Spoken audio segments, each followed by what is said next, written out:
We shouldn't forget what Barrett has said, and we should still hold her accountable for offending the people of colour.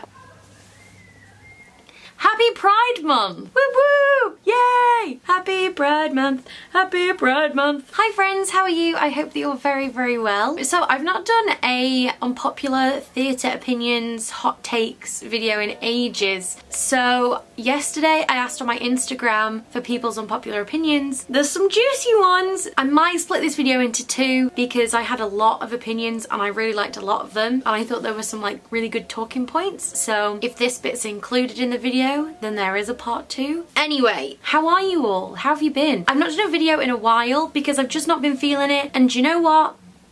That's okay.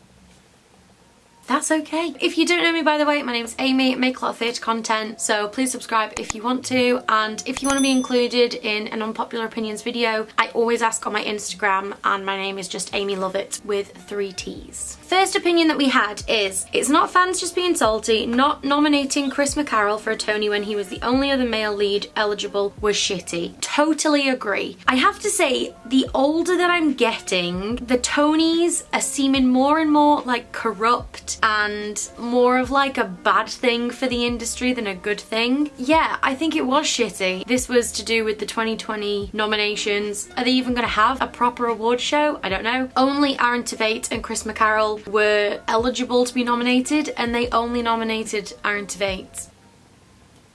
Really? That is a shitty thing to do. Six is amazing, but it's still overhyped over other musicals that deserve more. I don't know, because I really do think Six is an amazing musical. I think when you see it, I don't think there's another show that makes me feel as like happy and excited and like strong and powerful as Six. Actually, maybe The Cher Show. Like, I don't know, Six is so empowering and so like upbeat and great, and so is it overrated? I don't know. But I do think other shows deserve to have as much love as Six does. I really love the Prom film.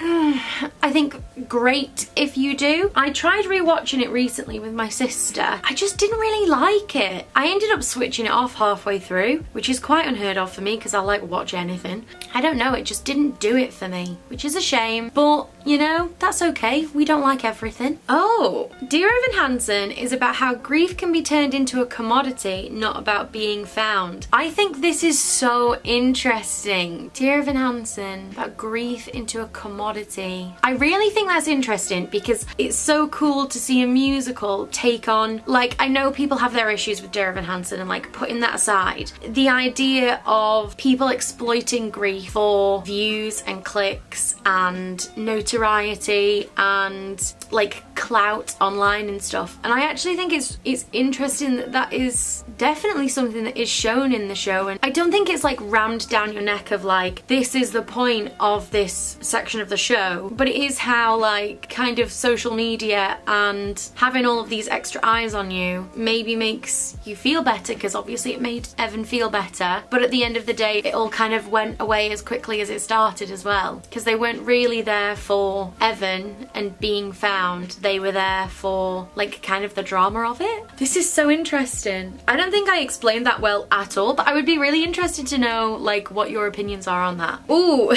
White Christmas is the worst musical I've ever seen. 0 out of 10. I have seen White Christmas and it's definitely not the worst musical I've ever seen, but I really didn't like it. I thought everybody in it was so talented, the sets were pretty and the costume was great. I was so bored. I can't even put it into words. It was just not one for me. So yeah, I kind of agree. But like, I don't think it's the worst musical ever. Oh my god, I love this. Your height should be considered when booking seats in the stalls. I mean, I like kind of agree, because is there anything worse than sitting in a musical, being somebody really tall in front, and you always know that the tall person is also like a head bobber as well. You know, they're a fidgeter, so you even like move to the side and then they move. It's a struggle. Do I think that it should genuinely be considered? I think it would be a great idea, but you would have like families all mixed up, because could you imagine if like a dad wanted to take his kid to see Frozen and the kid is little and has to be at the front, and then the dad is say like 6'5". It's like, sorry dad, you gotta go to the back. You know, logistically it's not gonna work. but I love the idea. Les Mis is highly overrated. The best music, in my opinion, comes from Sondheim shows. So, and this isn't on that person, but like, I don't really get it when people compare like Les Mis to Sondheim shows. Like, they're totally different. Do you know what I mean? Like, I think it's totally fine to think that Les Mis is overrated, and I think it's totally fine to think that Sondheim has the best music, but the thing that like kind of frustrates me, and people always comparing Sondheim to Andrew Lloyd Webber, they're totally different. Because Sondheim and Andrew Lloyd Webber have the same birthday, so every year it's like Sondheim versus Andrew Lloyd Webber, and it's like, oh, just let them have some cake, celebrate the birthdays, and let's not argue over which is better out of Into the Woods or Stephen Ward. You know? They're different. You can't put Sunday in the Park with George and Joseph and the Amazing Technicolor Dreamcoat in the same category because they're totally different. So like, anyway.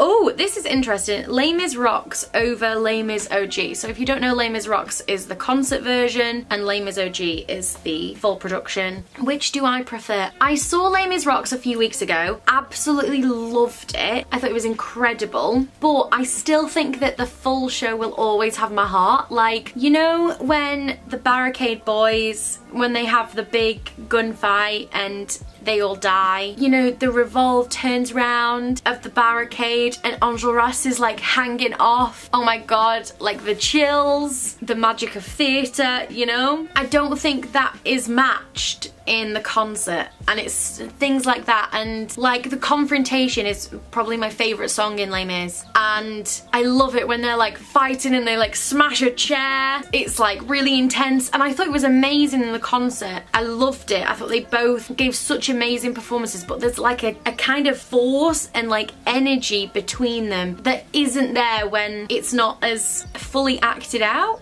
in my opinion. But I did love the concert. I would definitely suggest seeing it though if you have the opportunity, because it is definitely worth it. Movie musicals are great, and I hate when theatre kids hate on them. I really think that with movie musicals there's really good ones and there's really bad ones. There's some movie musicals that I absolutely adore and think are incredible. Hello Chicago. I love Chicago so much. And do you know what? Mamma Mia 1. It's great. Hairspray. Love Hairspray. The one with Zac Efron. I actually love the Rent movie. I know that a lot of people don't, but I do. The last 5 years. And like the old ones. West Side Story. The Sound of Music. I do love a movie musical, but also there's been some terrible ones made. Hi! There's been some like really terrible movie musicals made in the last 10-15 years, and I think that they kind of give musicals a bad name. There's some coming out this year though. My expectations are so high. West Side Story, it's gonna be amazing. Jamie, it's gonna be amazing. In the Heights, I'm seeing In the Heights on Wednesday, and I can't even tell you, I'm so excited. I could cry. I did actually see In the Heights last Wednesday and I adored it. If you want me to do a video on it, let me know, but it was everything I wanted and more. This is the thing I've been most excited about in the last like year and a half. In the Heights. I've included this one just because it made me laugh. They said Greece is trash, but they spelled Greece like the country and it made me laugh.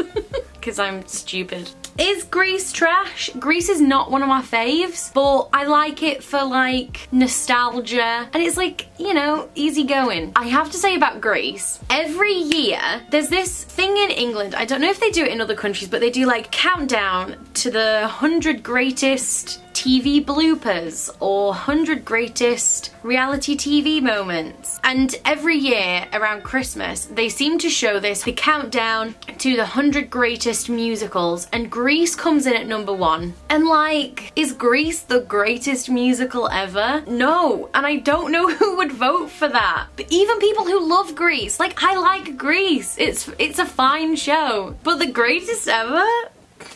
Really? Come on, don't be silly. We shouldn't forget what Barrett Wilbur-Weed has said, and we should still hold her accountable for offending the people of colour. So if you aren't aware, a few weeks ago, Barrett Wilbur-Weed went on Instagram and posted some stories saying, Broadway never wanted me and it still doesn't, because Broadway is run by old, mean, white men who just want to make a buck. and I'm the last person who knows how to get along with people like that. I'm Caucasian AF, but my nana was from Italy. My dad grew up on literally the other side of the tracks, and I've never been white enough for the white kids. So stop buying into the idea of Broadway, stop, make good theatre, pay your actors well, run your own damn race. She was talking about how Broadway, you know, is like the ultimate goal for people, and actually it's very capitalist and it's a really toxic environment, and a lot of the time, even when you reach the top, you're still treated like crap, even though it's all under the guise of like, it's amazing and it's the dream place and it's the best thing in the world. But the whole Broadway doesn't want me and it never has. You've been in 2 Broadway shows, so like statistically speaking of performers, you're in the real top that you've been in not 1 but 2 Broadway shows, you know, big roles. But it's the fact that she said, I'm Caucasian AF, so she's saying, yep, I'm fully white, and then she's like, but I wasn't white enough for the white kids. And it's like, oh hun, people are dealing with like real genuine issues of racism and genuine issues of being excluded and discriminated against because of their race, and you're saying I'm white but I'm actually not white because my grandma's Italian.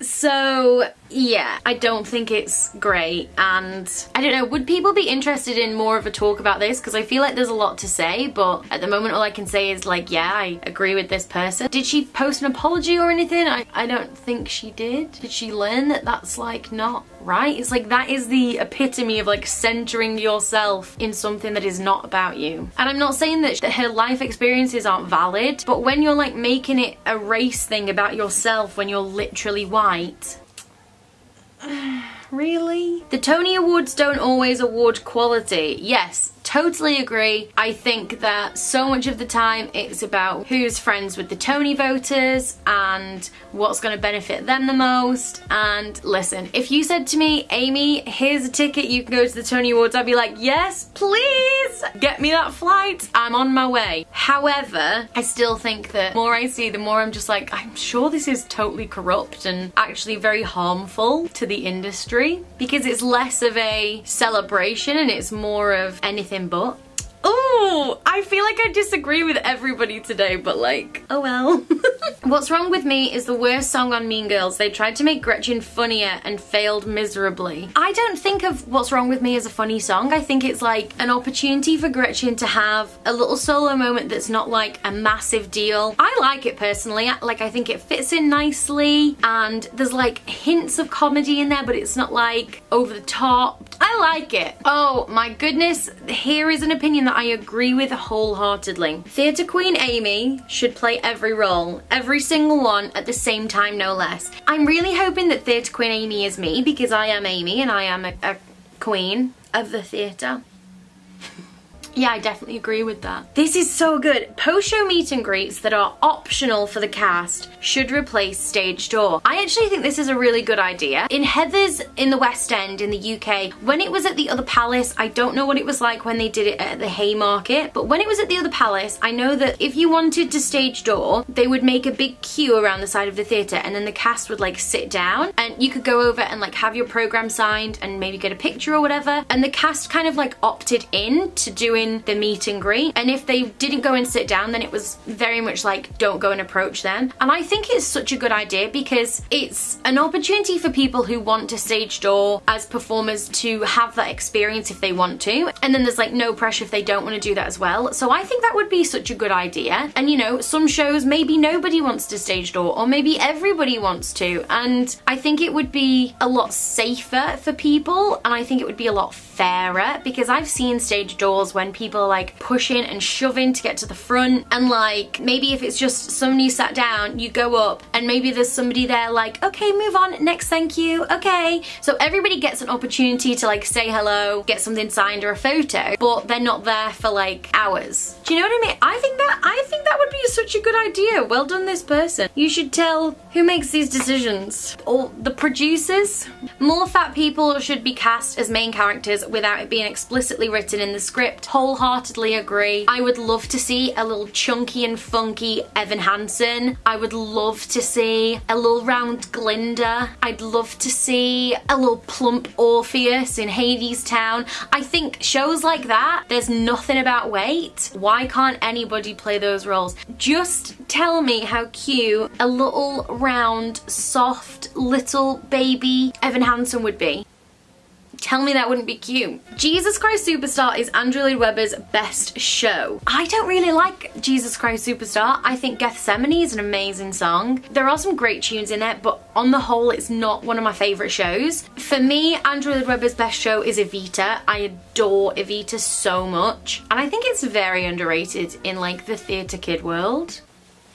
Hello. I think stage door isn't fair to the actors. I kind of agree. I know some people who are in shows who hate stage dooring, but they do it because they feel like they have to and they're worried that if they don't, then they'll get called selfish, ungrateful of their fans, whatever. I think it's kind of unfair as well. It's like an extra pressure added onto people in shows. And I get that some people like it, I do get that. Also, have to say, about like shows reopening now, they've said please don't stage door, and yet there's still people stage dooring, and I don't care if when you go, you keep 2 meters distance and you wear a mask. You've been asked not to, so don't do it, because it puts the cast in an uncomfortable position. And even if the cast are there and they're being nice to your face and like you're having a great time with them, they're probably, at the end of the day, the pandemic is still very real. A lot of younger people and a lot of performers still haven't been vaccinated, and it's not safe. And like, yeah, the thing is, people in shows at the moment are on such a high. They're loving performing and they're going out to stage door and they're still on this high, but probably really you're putting them in an unsafe position, and you're putting yourself in an unsafe position as well. So like, if they say don't stage door, don't stage door. That's just my opinion. Oh my god, this is so true. I so agree with this person. Anyway, I think that is enough for this video, and I will see you in part 2, which will be up shortly. Thank you so much for watching, and as I say, if you want to be involved in one of these again, follow me over on Instagram. I hope you're keeping well, and I'll see you soon. Love you lots. Bye!